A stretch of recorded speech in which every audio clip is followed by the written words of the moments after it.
our first proper crack into Approx Hazy IPA. So first of all, I think we should just have a good look at the colour and the clarity of it. So it is definitely hazy, which I think for most extract brewers is really freaking cool. Now that I've given it a good go, I'll tell you what my thoughts are. So right off the get-go, it's a really enjoyable beer. So going back off what we did, I brewed 20 litres, which gave me a 5.5% ABV. IBUs are at 32, and I did the New England version and dry hopped with 25 grams apiece of Citra, Mosaic, and Amarillo. So total of 75 grams dry hops. First of all, showed you the colour, showed you the clarity. It's definitely in that hazy category. Certainly when I tried it yesterday, it did seem a lot more hazier. So whether as it sits in the keg for a bit longer, so it's been just over a week, whether that clarity is going to come out will be interesting to see. But it's certainly hazy. It is what it says that it is. Flavor wise, I think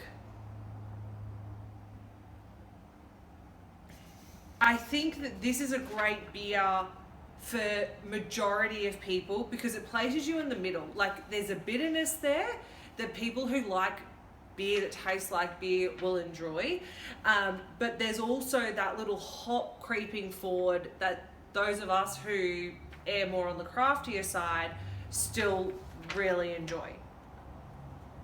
So the kit comes with S33. It fermented out really, really well. So it had a starting gravity of 1,060. I finished at 1,020. And we did leave it for quite a few days and it did not budge. Now, given that it brewed out to the projections, it doesn't have a lingering sweetness. I'm taking a guess that it's more the unfermentable sugars or starches that are in there that had that higher finishing gravity. John discussed this as well. Would you pitch 2 yeasts given the initial gravity? Now, this is my first one that we've brewed and tried. I don't get any really forward yeast stressed flavors. Keep in mind, do I really even know what I'm looking for? Probably not. But it's a nice, clean beer. However, in saying that, if you're going to brew to the 18 litres or 20 litres, and I'd love to do it again, pitch 2 yeasts and see how it comes out, because to me a starting gravity of 1,060 is very high to be only utilising 1 yeast. But I think I might also reach out to BlackRock and just see in their experience of brewing it where their gravity finished, because we did hit the projections that they said. So what would I do differently with this guy? Let's face it, I'm everything that you think I am, and I do like a crafty, hoppy beer. 75 grams dry hops for me isn't quite enough. This borders to me on more of a session beer. Even at 5.5%, it's super easy drinking. It's a great all-rounder beer.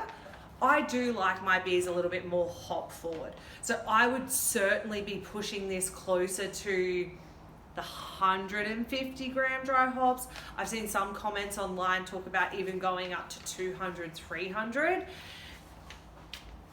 Each to their own.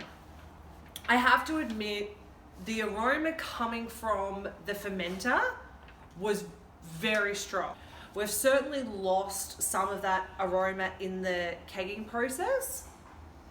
I think it certainly can stand on its own 2 feet. It's a great beer, and for those extract brewers out there, it's a fantastic opportunity that we can finally get to brew and play around with styles and beers that for a really long time have been exclusive to people doing all grain or at least partial mashes. So I'm really excited to try the rest of the range. We've got the IPA down at the moment. Once again, going a bit slower on the dry hops for that one at 50 grams. I'm really excited to see, and it won't be for a while, to brew this one again. Look at pitching 2 yeast to see if that makes a difference, but also really upping that dry hop. Anyway, if you brew it, let me know what you think. Cheers.